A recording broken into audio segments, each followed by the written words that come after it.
Well, we are back again, Vegas Live with Ninon. We're in Las Vegas having a fabulous time. A little windy today, but that's kind of what Vegas is like. It either gets very, very, very, very quiet or very, very, very, very windy. I have Kevin Lepine with me, and I was just asking him the correct name to pronounce his the last name, Lepine, and then he kind of went into this thing about he has a lot of Lepines in his house. Well, the pineapple stuff. The pineapple stuff. See, there's always something to something. As soon as my wife took the name Lepine, she quickly figured out it'd be Lepineapple. Lepineapple. And now we have pineapple everything at the house. So do you also have a lot of Hawaiian stuff in there too? Because no, but we spent some time out there. That was where we did our honeymoon. That was where we just did our 5th anniversary. Yes. Pineapple is. They've got a big factory in the main It is. It's the coolest little tourist trap ever. They're all tourist traps. Everything in Hawaii is a tourist trap, actually. But the dog plantation is great. Yeah. But it's lovely, and you can eat as much pineapple as you want. So you sort of come up with all these spots all over your face because you've eaten too much. It's fabulous. Oh, it's very fabulous. So now, last time I interviewed you, you had actually changed the place from the Strip down to downtown. Yep. Are you still downtown? Yes, we're at the Four Queens. The Four Queens. It's one of the oldest hotels, isn't it? It's one of the classic properties. Yeah. It's got a beautiful showroom in the Canyon Club. We're there every Tuesday to Saturday at 9 p.m. How did you get that gig? I mean, come on. So actually, the irony is, Hypnosis Unleashed, the Vegas Hypnosis show, 9 o'clock every Tuesday through Saturday at the Four Queens. Yeah. And the Four Queens isn't the biggest hotel. No. But it's one of my favorites. It's a great hotel. It's unique. It's like it's like a boutique casino. And what makes it one of my favorites? What? Is the very first time I ever came to Las Vegas. This is 21 years ago. That's where I stayed. Oh, really? And I remember coming to Vegas for that first time, staying at the Four Queens, seeing their showroom and going, if I could just perform here, it would be every dream I've ever had. You'd be in your element. And all these years later, I now live my exact dream I had. You were up on the Strip. Yes. You were up there for some time. Yep. Now, 21 years ago, downtown, which we call it downtown Las Vegas, wasn't as good as it is now, though. It wasn't. It was just kind of starting. They just kind of started to build it. Yes. And they have done a lot. I mean, I don't know if you've seen the new light show down there, but they've totally changed the Viva Vision. No, they've because I know upgraded everything. They have the streaming thing right down the middle. The zip lines there. Yes. Is it still there? Oh, yeah. Then it's still going. Yep. And they changed a lot of the lighting of that. They've improved the lighting. They've improved everything. It's a fun party to be a part of. And they have an outside band there, if I remember They have multiple bands out there. Yep. Two of my favorites, you have Rocksteady and Alter Ego playing out there quite a bit. Absolutely. And that means when you're walking through, it's like Fremont Street. Fremont Street is actually closed from one point to the other point, and then it opens up. But between these 2 points, you've got everybody can walk around, and you can just stop and look at the band, stay with the band. I'll go to the next one. You got the multiple casinos. You got different things to see and do. Yeah. I mean, the Four Queens. I mean, besides just myself, Mike Hammer performs there at 7 o'clock. Oh, really? And so, I mean, it's also really exciting for me. Yes. Because I've got another great comedy show that I can sit backstage with, that we can talk material, that we can help each other. And I mean, he has keep it together, because we've had 2 years of not keeping it together. And he has been a great friend. And I am so lucky to be able to share that room, that stage. Yeah. Now, you hypnotize people. Yes. You do hypnosis. Is there anything you actually change in that? Can you change your what you do every night? Because I'm often on you hypnotize. Because I remember I went to a hypnotist in Los Angeles. Okay. And I think I was, I don't know if it was for something. I don't know what it was for, but I don't know what it was, something, whatever. And this is why I tell people they'll remember everything they did at the end of my show. Yeah, remember it. I remember what they did, but they did cure me of what I wanted. Oh, nice. Yeah, it was very, very nice. She was a real doctor on this. Oh, she perfect. Gotcha. Oh, okay, so she does it for the hypnotherapy. For hypnotherapy. So that's how you stop the kleptomania. Congratulations. See, he's a comedian as well. He's a comedian, which is fun. So now you're down there. How often do you actually change your show? Is it every? So there are things in my show that I love doing. Okay. There are things in my show that I do really regularly because they kind of generically work. Yeah, they click. People are waiting for that. Well, not only are they funny moments, but they're funny moments that I know kind of work generically. Plus, they're designed to teach me a little bit about people. Like, because everybody's yep. different. And so the beginning of the show kind of stays the same. Yes. Once we get to the middle and the end, though, I'm looking for specific people. I'm looking for specific situations.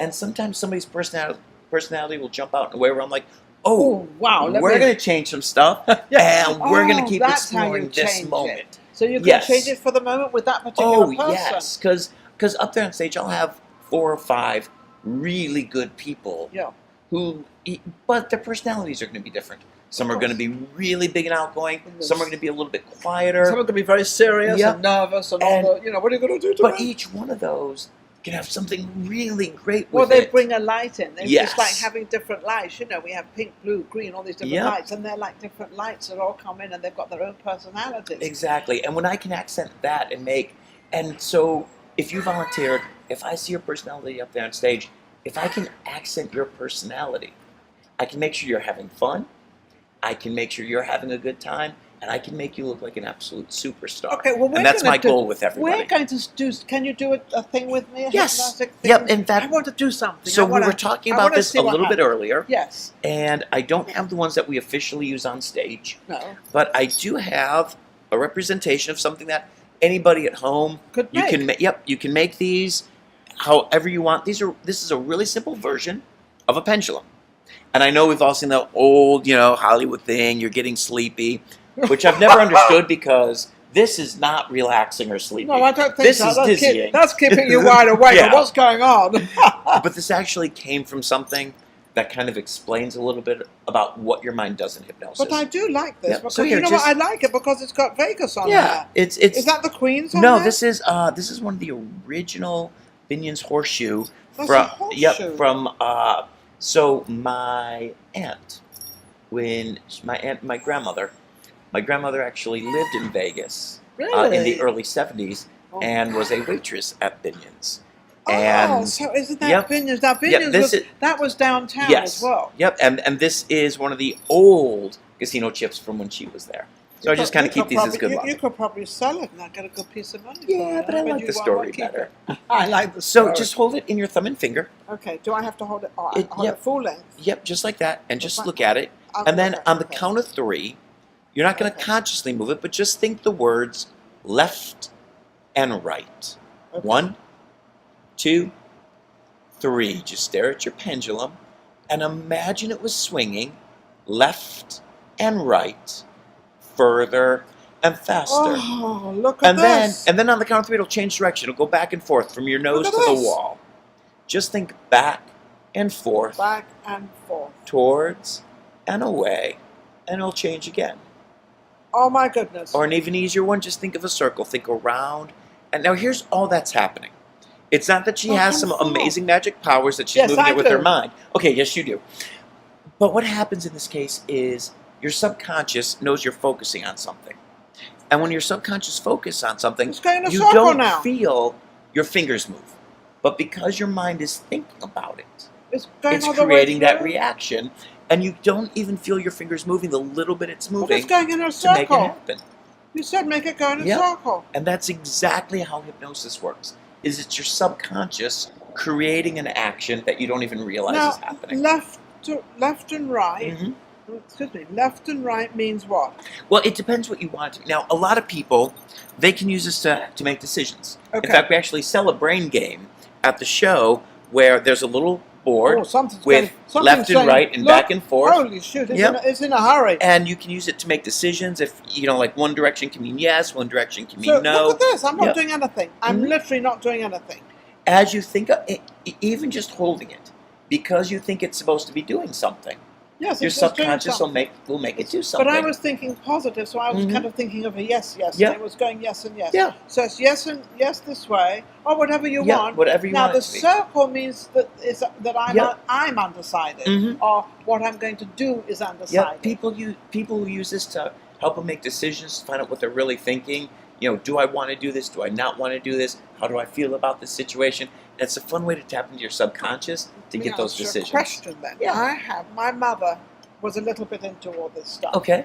So she sent me this little tiny string, and at the end of it has like a stone on it. Yep. That Any sort of a string with a weight on the weight bottom on of the it. bottom. Yep. I mean, honestly, as simple as about a foot of. Let's see, that's 9 inches, so that's what, 7 feet. I don't know. Just just some fishing line and a fishing weight. Anything like that. Whatever's going to be heavier Yeah. on the bottom. It could be a bootlace or anything like that. It could be.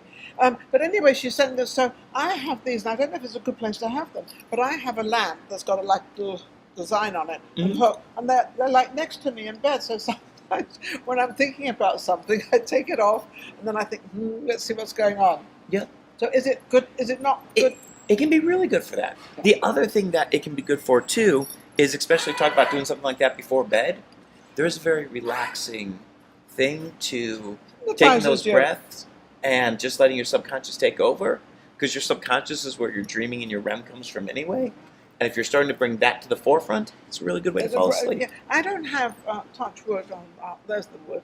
I don't have a problem sleeping sometimes, but very occasional. But I always say to everybody, if I'm trying to help them in a way, I always say to them, when you go into your bedroom, just turn everything off and relax, because that's the most tranquil place you're going to be. You're going to spend 8 hours, 7 hours, 6 hours, whatever the case may be. You're going to be totally relaxed. And before you go to sleep, relax and think of good things.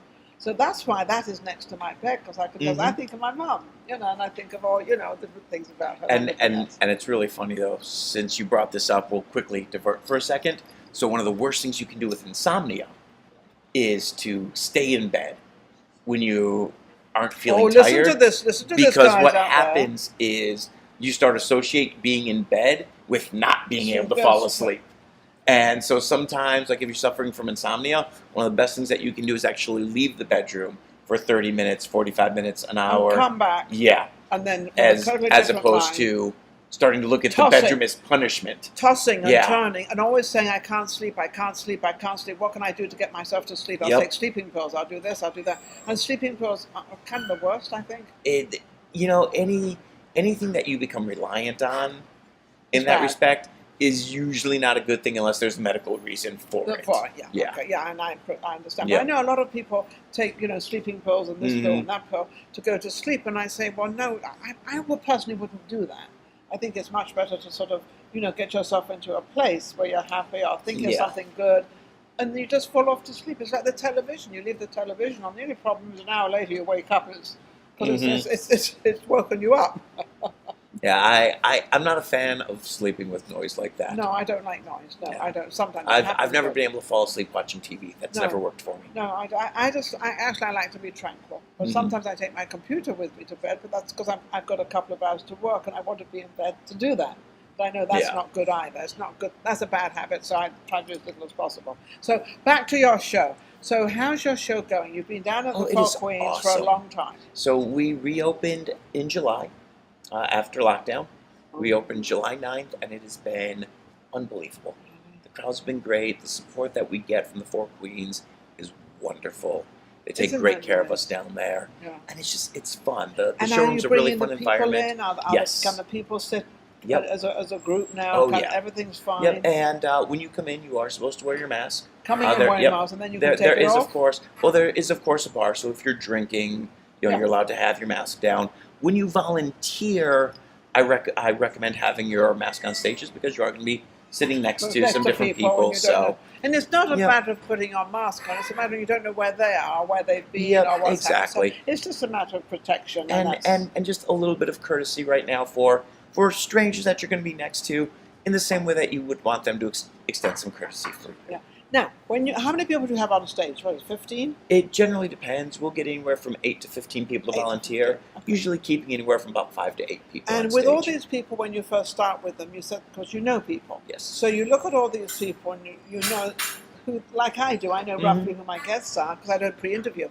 And you look at them all and you know sometimes where you can have not a problem with somebody, because no one's ever a problem, but they're not sort of, they've got their guard on. We talk about this in the beginning. We talk about people who probably should and should not volunteer. But every once in a while, you do get somebody who, like, their friends have been on them all day long going, you need to volunteer, you need to volunteer. So they go up there, and they don't want to be up there. No. And you can just kind of see them stressing through the whole thing. So you slowly dismiss. And then we just politely excuse them. Because here's the thing, even the people who don't go under, Yeah. So the people that we send back because they're not hypnotized, I have a lot of respect for them because the number one fear in the world is public speaking. And these people, whether they went under or not, were still willing to get up in front of a group of people and take that chance. That chance, yes. And I love them for taking that chance. Yeah, so you give them as much as you can give them, and you keep them up there as long as you can. Yep. But I know that you have to slowly dismiss. So how many do you like to end up with? So generally, let's say we start with a dozen people. Yes. We'll usually keep 6 after about the first 4 minutes. So it takes me about 4 minutes to put people under. Yeah. And then by the time we're done putting them under, usually we have a really good idea. We're going to keep these 6 and we send the others back. I told him not to put me under because we got 4 minutes and we have 4 minutes of silence. Well, We don't want 4 minutes. that's the one problem with hypnosis on camera. Here's what hypnosis looks like. And that doesn't really make for good television. Not really, no. Yep. Doing. Hi there. Because really all hypnosis is just like the pendulums. It's that relaxed state where your subconscious is focused and it creates a moment. Now, what about this as an everyday life? Some hint you can give people out there to become more positive and more willing to be friendly with other people, because we seem to be in an era at the moment of not liking anybody around you or people around you. What can we do to get people to be a little bit more friendly with each other? So, 2 things. Ooh. The first is the acknowledgement that everybody is living in their own situation. Yes. And everybody is carrying their own loads. And we don't have the opportunity to understand where everybody is coming from. Is that because we don't give them that opportunity for us to understand them because a little bit we're more? also carrying our own loads. We're carrying our own loads, that's why. So we've all got loads. Yep, so we all have loads. And the first is just acknowledging that. Yeah. You know, yes, you're having a bad day. Okay. But taking that bad day out on somebody else isn't going to improve your day, and it's not going to improve their day. Might make it worse. But the other side of it, one of the hardest things to do, is the one thing that I recommend to everybody. There is a voice you use when you talk to yourself. So you can talk to yourself. We all do. I know I do. There are ways that we talk to ourselves. Okay. There are ways that we react to a situation. Yes. And this is really important. Do you allow yourself to make mistakes? Or do you call yourself stupid for making a mistake? Do you forgive yourself for doing something? Or do you constantly berate yourself for something you've done? Interesting. The more that we can change our inner voice to a voice that's positive and accepts the fact that yes, we have flaws as well, but we don't need to be berated by them, the more you can build up your own inner voice, the happier you are with yourself, and the more you spread that happiness to others. Which is actually something we do in the show is, I want to leave everybody with a positive feeling for being out there.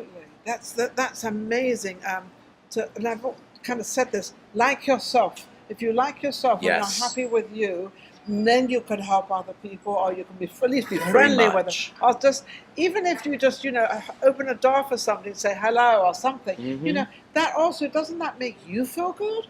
Acknowledging somebody else? I've always believed that if every person, every day, did something kind for 2 or 3 other people, then the world would be a much better place.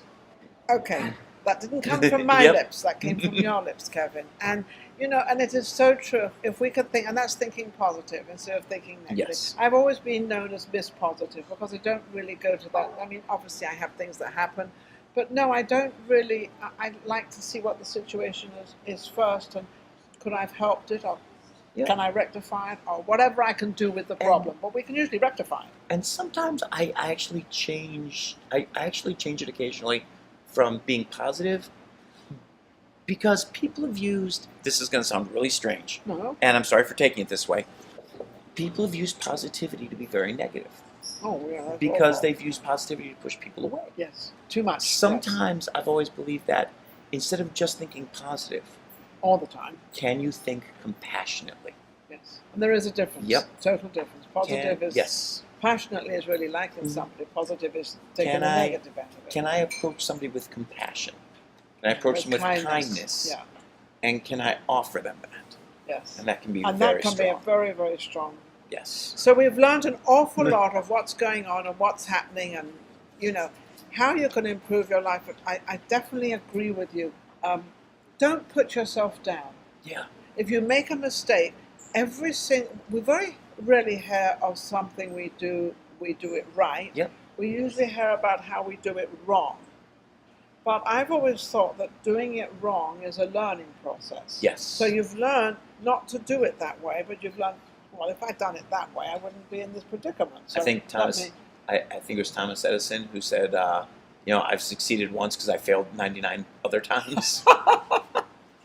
That's how we learn. Yeah, exactly how we learn. I mean, when we're in school, we spell a word wrong, and then we get it corrected. Yep. And so we've learned. If we know it all at the very beginning, we don't need teachers anymore. We don't really need anybody anymore. Now, where are you? You're performing at the Four Queens. Yes. Thursday? No, Tuesday? Tuesday through Saturday. It's Hypnosis Unleashed. It's the Las Vegas Hypnosis Show. Okay. And where is that? So it's at the Four Queens of the Canyon Club. Okay, the Canyon Club. That's downtown Las Vegas. Yep. Be easy to get to wherever you may be. Very easy to get to. The center, and we validate parking. Oh, that's a good thing, because the hotel's actually on the strip now. They charge for parking. Yeah, I don't get that. You just lost a couple of $100 on gambling, and then you're going to pay $36 on parking. I don't understand that quite. No, it's like a real stab, and then you twist it. Yeah, somewhere. There's a missing link there. Yep. Yeah. Somewhere Bugsy Siegel is spinning in his grave. Yeah, there you go. Mm-hmm. Well, I think for a lot more other things too. Yes. He's quite a character. You're on Facebook? Yes. Well, you can go to hypnosisunleashed.com. You can reach us through all the social media there. Also, it's Hypnotist Kevin on Facebook, Twitter, Instagram. Hypnotist Kevin or Kevin Lepine. I'm the one who looks like me. He looks like he looks. Just add us, and come on out to the show. I know that I love talking about the serious side of hypnosis because there's a lot of really great things it can do. But up there on stage, we're having fun with people. We're bringing out the best of people. My goal on stage is when you volunteer, I want you to have the time of your life. Because if you're having fun, everybody watching has fun with you. Okay, well, I promise that I'm going to come down and with my producer, the two of us will come down and we'll see what's going on. She said she doesn't want to go up on stage, and I said, I do. She does want to go on stage. She does want to go on. She's not even making eye contact with us now. No, she's like, all of a sudden she got busy. She got very, very busy. She didn't want to have fun.